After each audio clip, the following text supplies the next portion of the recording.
राधे राधे दोस्तों, मैं कीर्ति वाजपेयी आपका बहुत बहुत स्वागत करती हूँ काव्या फैमिली ब्लॉग में। दोस्तों, आज मैं आपके साथ शेयर करूँगी सीता माता की नित्य नेम की कथा। तो कथा इस प्रकार है। भगवान श्री राम 12 वर्ष के वनवास के लिए वन में थे। तब सीता माता ने 12 वर्ष का एक नियम लिया था नित्य नेम का। तो वह माता सीता नित्य प्रतिदिन नित्य नेम की कथा कहती थी और भगवान श्री राम नित्य प्रतिदिन उनकी कथा सुना करते थे। सीता माता की कथा इस प्रकार है। आओ राम बैठो राम, तपी रसोई जीमो राम, माखन मिश्री खाओ राम, दूध बतासा पियो राम, सूप के पालन में बैठो राम, साल दुसाला ओढ़ो राम, जब बोलूं जय राम ही राम, राम सवारे सबके काम, खाली भंडार भरेंगे राम, सबका बेड़ा पार करो राम, जय श्री राम जय श्री राम।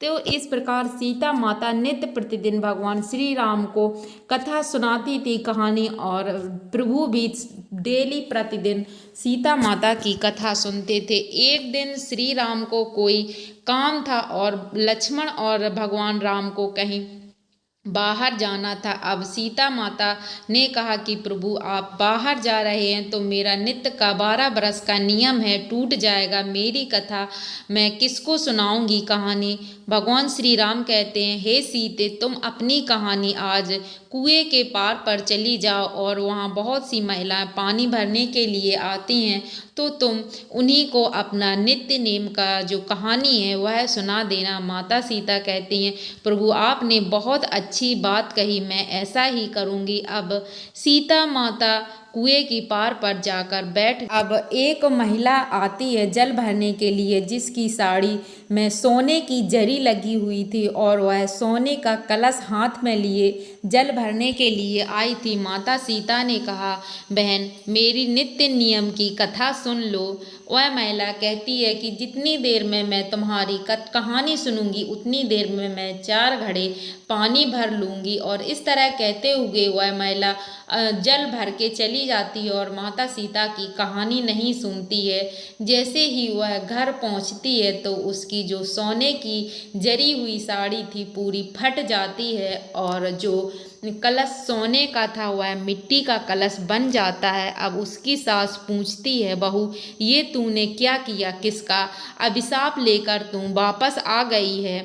बहू रोने लगती है और कहती है, माँ मुझे पता नहीं ये सब क्या हुआ, मैं कुएं पर जैसे रोज प्रतिदिन जल भरने के लिए जाती हूँ वैसे ही गई थी। एक औरत वहाँ पर बैठी थी जिसने मुझसे कहा था कि तुम मेरी नित्य नेम की कहानी सुन लो, और मैंने उसकी कहानी नहीं सुनी। बस शायद उसी के श्राप से मेरी यह दशा हुई है। बहू कहती है, तुम यहीं पर बैठो, और वह कलसा लेकर जो मिट्टी का कलश था वह सांस ले लेती है और वही जो फटी हुई साड़ी पहन के फिर से कुएं की पार पर पहुँच जाती है जहाँ माता सीता बैठी हुई थी। सीता मैया कहती हैं, बहन मेरी नित्य नेम की कथा सुन लो। तब वो महिला कहती है, जो सास है वो कहती है कि मैं तेरी कथा एक बार नहीं 100 बार सुनूंगी, तुम अपनी कथा मुझसे कहो। सीता माता अपनी कथा उस सास को सुनाती हैं और कथा सुनते ही वापस से उसकी साड़ी सोने की हो जाती है और जो कलश था मिट्टी का वो भी फिर से स्वर्ण का हो जाता। फिर तो सास माता सीता के चरणों में गिरकर पूछती हैं कि हे देवी आप कौन हैं, मुझे बतलाइए आप कौन हैं। तब सीता माता कहती हूँ, मैं सीता हूँ। इस तरह वह सीता माता से आशीर्वाद लेकर घर वापस आती है। फिर जब बहू पूछती है कि ये आपने क्या किया, यह सब कैसे हुआ, माता मुझे ज़रूर बताइए आपने यह सब कैसे किया। सास कहती है कि तू तो दोष लेकर आई थी और मैंने तेरा दोष मुक्त कर दिया है। वह साक्षात देवी माँ है, वह सीता मैया है, उनकी कथा सुनकर ही यह चमत्कार हुआ है। अब बहू कहती है कि हम भी यह नित्य प्रतिदिन कथा अपने घर में करेंगे और सास बहू ने ऐसा ही नियम बना लिया। वह नित्य प्रतिदिन सुबह उठकर स्नान करती, सीता मैया की नित्य नेम की कथा करती और सुनती। आओ राम बैठो राम तपी रसोई, जीमो राम माखन मिश्री, खाओ राम दूध बतासा पियो राम, सूप के पालका बैठो राम, साल दुसाला ओढ़ो राम, जब बोलूं जय श्री राम जय श्री राम, राम सवारे सबके काम, खाली भंडार भरेंगे राम, सबका बेड़ा पार करेंगे राम, जय श्री राम जय श्री राम।